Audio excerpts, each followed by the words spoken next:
want to talk about a moment lost in history. The bling ring.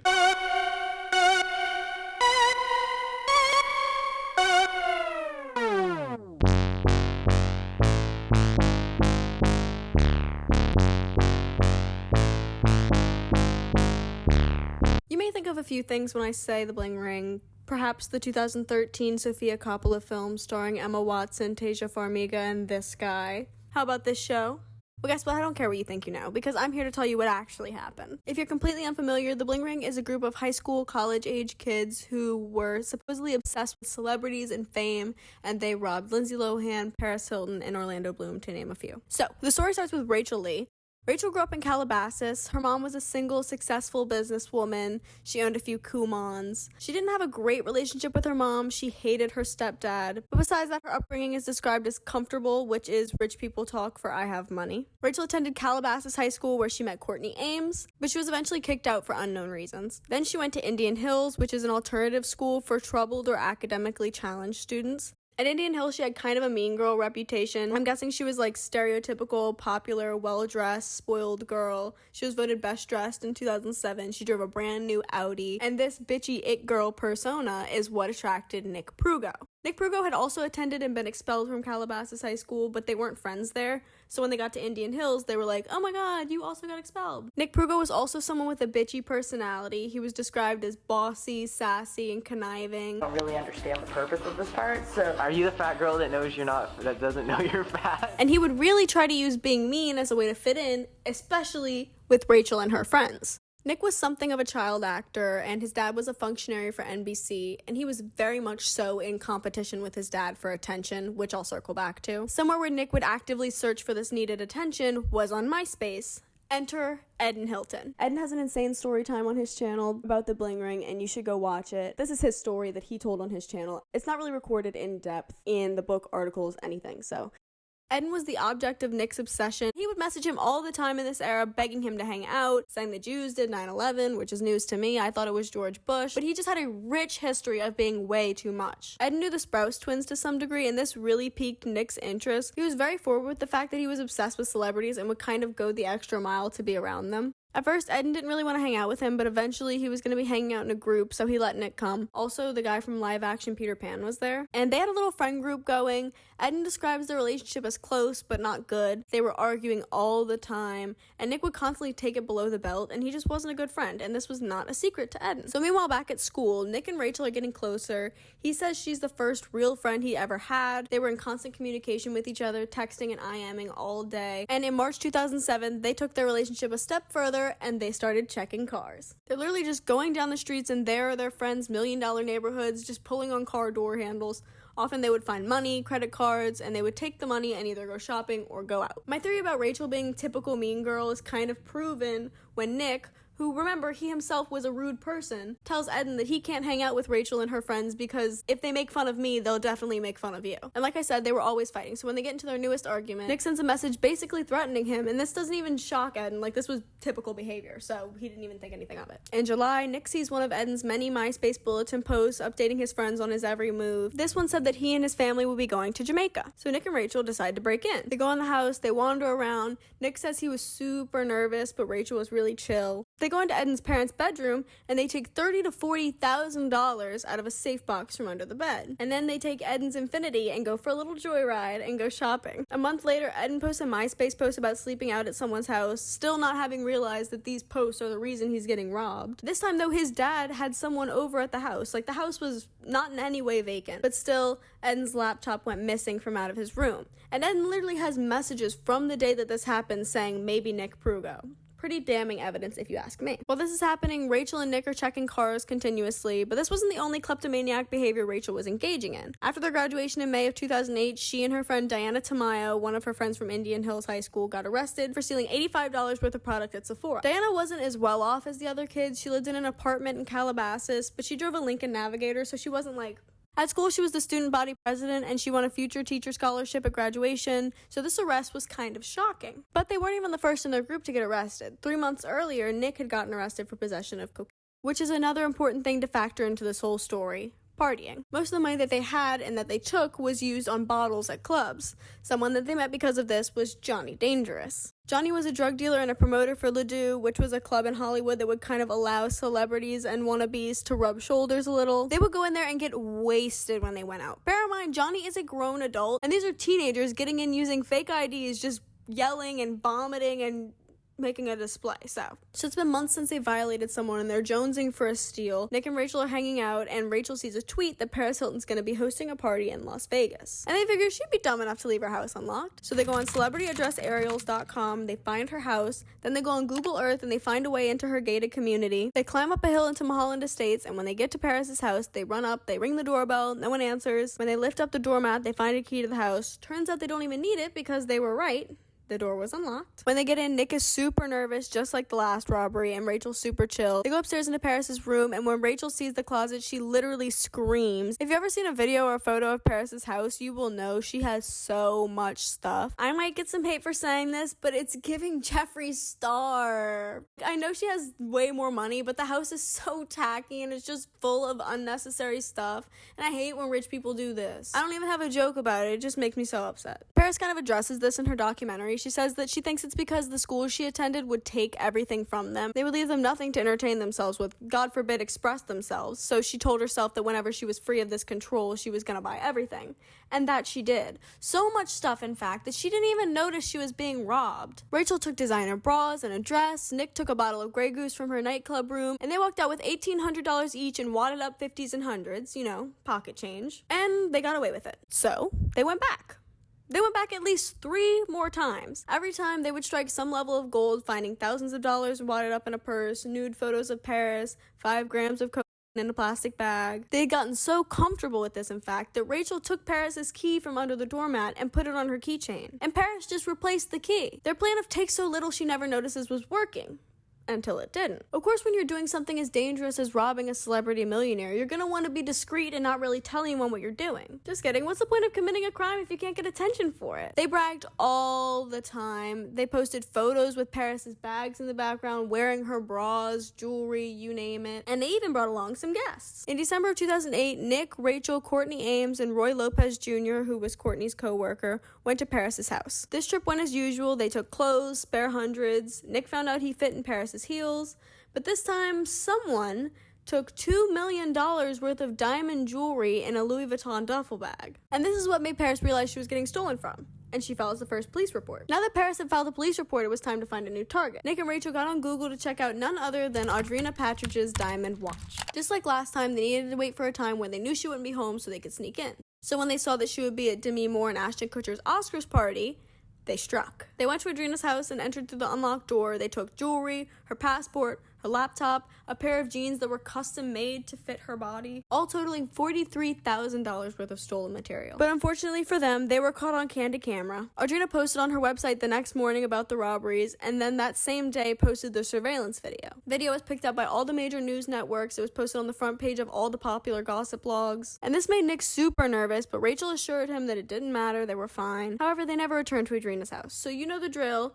Time for a new victim. This time, they pick Rachel Bilson, aka Summer from the OC. This is described as a perfect example of their MO when it came to robbing celebrities. First, they Googled her and looked at photos of what she wore and what to look for in her closet. Then they would drive past her house, sometimes with binoculars, and scope it out so they could plan how they were going to get in. Then after a while, they saw online that Rachel would be going to New York with her fiance, and as soon as paparazzi posted photos of her at LAX, they went to her house. Nick, Rachel, and Diana Tamayo all went to Rachel Bilson's house through her unlocked door 5 times in the beginning of May. They took clothes from designers like Chanel, Roberto Cavalli, Zac Posen, shoes from her vintage shoe collection, even though they didn't fit them, designer purses, a bunch of Chanel makeup and perfume, jewelry, including her mother's engagement ring, underwear and bras, all of it totaling up to $130,000 to $300,000 worth of stolen stuff. They got so comfortable at Rachel Bilson's house that Rachel ended up taking a literal deuce in her bathroom, just stinking up the place. And on May 9th, Rachel Bilson's mom went to her house to find it ransacked. Nick and Rachel take the purses that they have, which is about $30, and they go sell them on the boardwalk for like $50 each. They make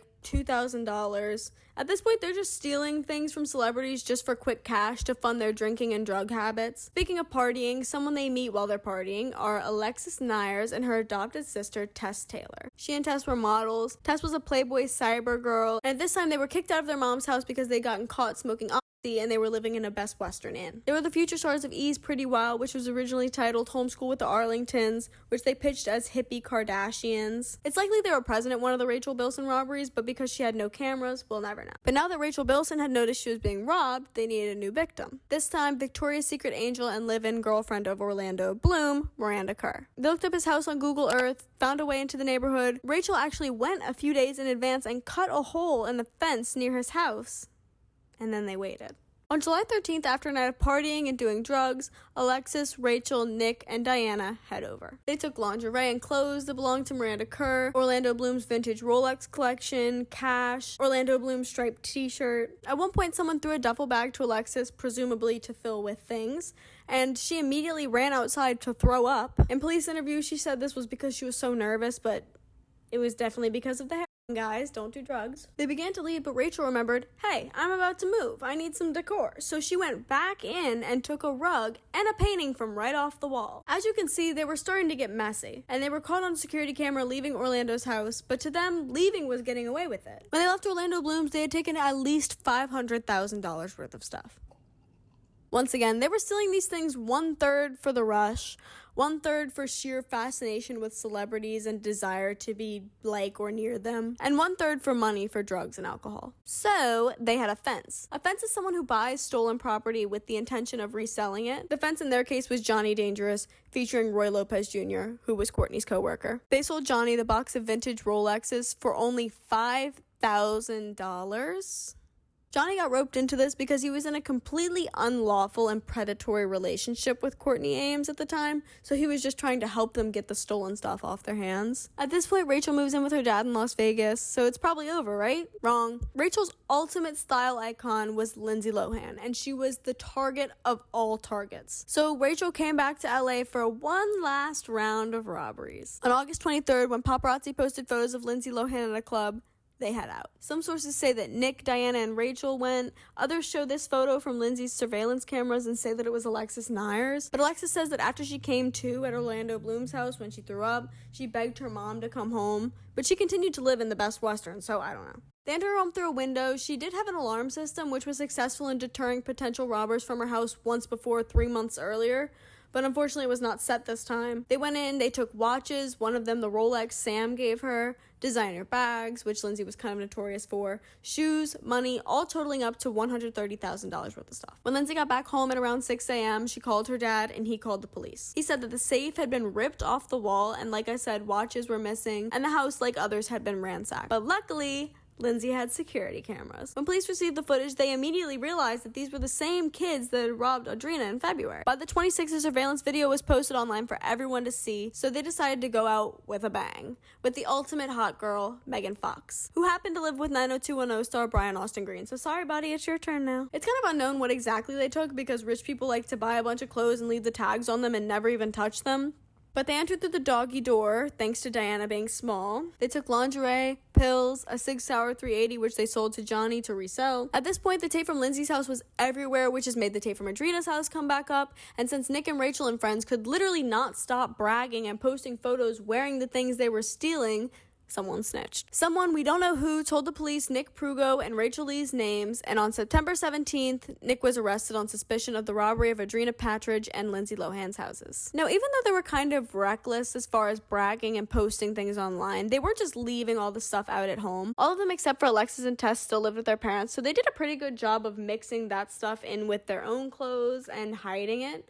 Nick had hidden a lot of the stuff he stole in the basement of his grandma's house, so when the police came to search, at first, Nick was a rioter. He was 10 toes down. He was not cracking for anything. Until the anxiety started to get to him. He couldn't eat, he couldn't sleep, hell, the man couldn't even breathe right anymore. So he met up with Detective Brett Goodham, and he sang like a canary. He confessed to robbing Lindsay. He confessed to robbing Audrina. He confessed for Rachel and Diana while he was at it. He confessed to robbing Orlando and Rachel Bilson. He told them stuff they didn't even know anything about. He told them about how they would look people up and look at their clothes, clothes. They would look at aerials of their house and cross-reference it with Google Earth. They would go scope out the house or even knock on the door to see if anyone was home. He told them they planned on doing this to Miley Cyrus, Hilary Duff, Spencer Pratt, Daddy Pratt, Zac Efron, Vanessa Hudgens, Channing Tatum, Ashley Tisdale, DJ AM, and some other people whose names I don't even know because they're not famous anymore. And he told them about the fences, Johnny and Roy, and how they sold them the more expensive things that were stolen, like the Rolexes and diamonds, etc. But the gag is, he told them all of this without securing any type of deal. He pays his $120,000 bail and goes home. His dad comes out and says that he has been having a banner year,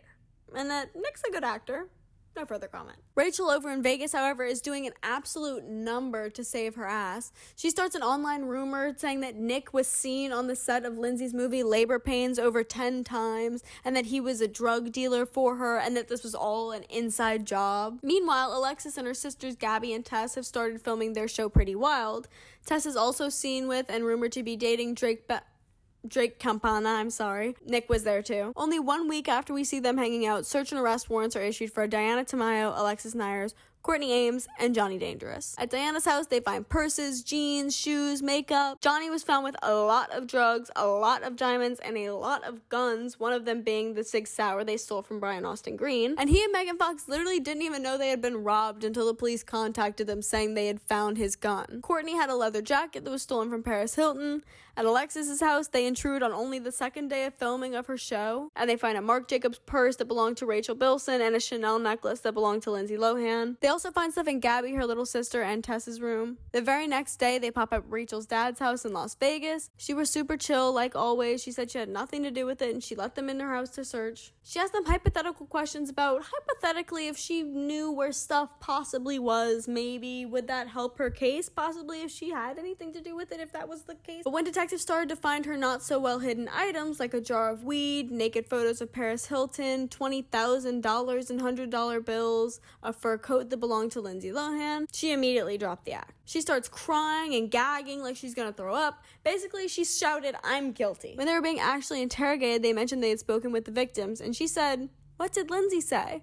When they were formally charged, it was really confusing for the tabloids that were reporting on this. Kourtney Kardashian had been robbed at this time, as well as Hayden Panettiere, but there wasn't any evidence that linked them to the robberies or any footage or any stolen goods. Well, no stolen goods that this man and his chums could find, at least, and I'm gonna go out on a limb and guess that they probably weren't very familiar with designer clothes and thus didn't have any idea what they were looking for, and thus allowed them to get away with probably taking more stuff than what was reported. Especially designer underwear and jeans and stuff, I know they had no clue. At Nick Prugo's house, they retrieve a computer, which he had believed to have been wiped. However, from understanding the story correctly, the person they had stolen it from hired a third-party company to get the data that had been wiped from the computer, and that gave us this video of Nick dancing to Drop It Low and smoking. It also gave us a lot of search history looking at celebrities' jewelry, as well as dozens of aerial photos of houses that they robbed, as well as celebrities who were spared, like Dr. 90210, and also these very inconspicuous Google searches about whether a stolen computer can be traced or not. Court wasn't as interesting as you would think. Courtney, Nick, Diana, and Roy all pled no contest, which is basically guilty light. Guilty, but you get to keep your pride. And after learning that Orlando Bloom was willing to take the stand against her, Alexis Nyers too pled no contest. She had originally argued that she was only at the Orlando Bloom robbery. That was the only one. She was super high on heroin and she had no clue what she was doing. This is also the time when her reality show was starting to air, and the entire concept of the show had been reworked to be about Alexis and Tess being wild, which they were. But this led people to believe that they had gotten a whole show based on the fact that they had robbed celebrities, which really wasn't the case. When discussing the crimes, magazines and blogs like TMZ loved to put Tess and Alexis on the very front cover of it. They were on TV, they were models, there were endless photos of them, but they would hardly ever show Rachel or Courtney or Diana. It was always Nick, Alexis, and Tess, which I can see why Alexis would be annoyed with this, because yes, she was guilty, probably for more than she actually was charged with. But the fact is that you know for a fact that Rachel was present at every single one of these robberies, but it's more interesting if it's a reality star. It's just kind of annoying. Nick was sentenced to 2 years. He got credit for both years, so he spent no time in jail. Diana, who was an undocumented immigrant, was threatened with deportation of her and her family if she didn't confess. So she did, and she was only sentenced to 3 years probation and community service. Courtney got the luckiest of all of them thanks to Detective Brett Goodkin trying to grab onto his 15 minutes of fame by starring in the Sofia Coppola film based on a book, based on an article inspired by these robberies. Her charges were dropped, and Brett got a spanking? I don't know. Johnny, the fence, was charged with 6 counts of possession for sale of a controlled substance, 3 counts of possession of a firearm by a felon, and 1 count of possession of ammunition. 10 charges total. He pled not guilty to all of them, and he was sentenced to 3 years. I saved the big kahuna for last, Rachel. She also pled no contest to all of her charges. She was silent around paparazzi, which cannot be said for her co-defendants. She was sentenced to 4 years in prison. She actually hired a prison coach, and she said that she would learn from her mistakes and takes total responsibility for her actions. But also, she said she has a learning disability, and she's just not capable of leading such sophisticated crimes. But totally ready to take responsibility in that stuff too, totally. They all live very quiet lives. They try to stay out of the public eye, obviously. The only one who pops up is Nick. But also, Alexis is very public about her journey through sobriety. She has an incredible Vice documentary that you should watch. It's actually insane to hear about all the drugs and stuff that went on behind the scenes. Now let's talk about the film. As an aesthetic-y Sofia Coppola film about being a teen, this movie's fine. I, as a 14-year-old who loved this movie and its soundtrack, would argue it's great. In fact, it stands, in my opinion, at the exact same level as Palo Alto, another movie that I loved in high school. But as a movie about the bling ring, it's bad. Like I said before, this is a movie based on a book, based on an article that is inspired by Nick Prugo's accounts of the robberies. So to talk about the film effectively, we must discuss the article. The article is called The Suspects Wore Louboutins, which when I first read it, I thought that was a genius title for an article about teens who just wanted to rob people to have stuff for sheer vanity. Until I found out that that was the title because she was trying to pass off that Alexis Nyers wore 6-inch Louboutin heels to court, which there are photos of. She was in fact not wearing 6-inch heels, not Louboutin brand shoes, so where does she get off? This was the only piece of press Alexis Nyers did at this time, so Nancy Jo basically promised her justice only to turn around and write a piece that totally painted her in a bad light. And I get it, Nancy Jo, you don't owe her anything, right? But what's the draw in being an adult woman and lying to this teenager who's clearly unstable, she's high all the time, and giving her hope just to not only write about her in a negative way, but to just lie? That's weird. She said I was wearing 6-inch Louboutins to court with my tweed outfit. Nancy Jo, this is Alexis Nyers. I'm calling to let you know how disappointed I am in your story. How horrible you me. You and this lied. You stop. You lied. Stop it. Show it. Stop it, You Mom. lied. Stop. Damn it. Saying that I wore 6-inch Louboutin heels to court with my tweed skirt when I wore 4-inch little brown BB shoes. $29. Every time you yell, I have to re-record it. I'm so disappointed, and I'm letting you know that I will clear this up. Have a nice life. Goodbye. That was beautiful. You did such a good job of expressing yourself. And this all makes for the movie to be a little fantastical. Come on, let's go to Paris's. I want to rob.